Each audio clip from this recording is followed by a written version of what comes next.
Obviously, Victor Espinosa is still feeling the afterglow of the Breeders' Cup Classic yesterday with the marvelous story of American Pharoah. A story that was just as heartwarming was the win by Runhappy in the Breeders' Cup Sprint. A lot of it tied into the trainer Maria Borell, who at just age 31 won the Breeders' Cup Sprint with a barn of just 3 horses. But now that story has changed dramatically. Many of you have been participating and commenting on the news that Maria Borell was fired as the trainer of Runhappy. TVG reached out to the owner of Runhappy, James McIngvale, for confirmation of this story. He indeed confirmed it. Did not want to come on our airways. Maria Borell, we have reached out to. We could not work out phone interviews with both connections, but we do have someone who's been working the story and talking to both camps. That is Christina Blacker, and you can fill in a lot of the details surrounding this story.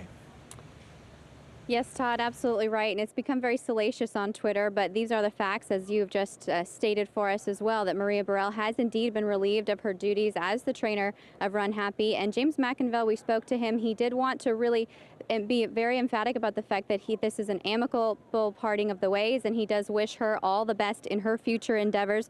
Maria Borell was very similar as well. She said she's confused. She said she's obviously upset, but she said that she is still waiting to get confirmation from Mr. McIngvale himself about this change, but she also wanted to wish all the best to Runhappy. He's obviously been an incredible horse for her to train, and she hopes for the best for the horse in the future. I also spoke with Laura McIngvale Brown. She is James McIngvale's daughter, and she confirmed to me that Runhappy has been transferred to the barn of Laura Wallers. Laura Wallers is Mr. McIngvale's sister-in-law.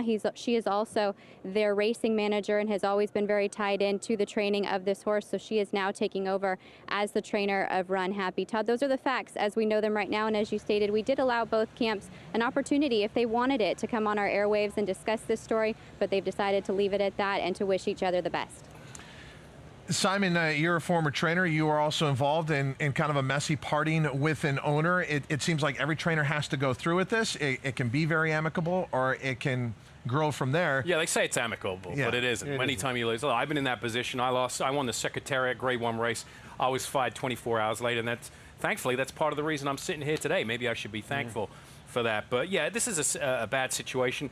Reading between the lines, I've been far removed from it for the last couple of months, but listening to Christina's report there, blood is thicker than anything else. Sister-in-law, daughter, I think, you know. So, I mean, there's a lot going on there. There's a lot of dynamics. You've got maybe a racing manager that's been training before Laura Wallace. So there's a lot of information coming out on Twitter. Whether you believe it or not, I don't know. It's just sad. I feel sad for her because she's done a tremendous job with that horse. The campaign, I mean, he's clearly needed time between races. And she won the King's Bishop. She won the Breeders' Cup Sprint. It's just a sad state of affairs. And she might actually...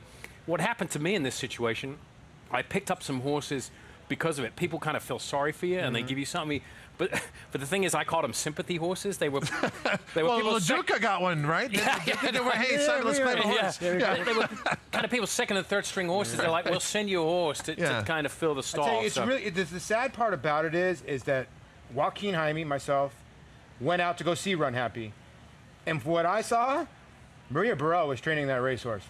That's the facts for me. I mean, she's sleeping with the dang thing, taking pictures with him, kissing him 24/7. That's the facts I know. Yeah, well, that's the thing. I mean, you become close to these magnificent animals when you work with them so closely day in and day out. So it's hard when they're taken away from you. But on the flip side, trainer, by the way, on the flip side, the owners pay the bill. It's their prerogative to do it. It's like an owner. But this isn't his first rodeo. He's done it before. Exactly. There's a track record there. It's like a guy owning a sports franchise, you know, that's pretty ruthless. He just likes to do it his way, and if you don't like to do it his way, then you're not going to train for him. That's the way he is. All right, so those are the facts. And again, TVG reaching out to both connections involved here, the owner of Runhappy and the former trainer of Runhappy, and that's the story that we can report.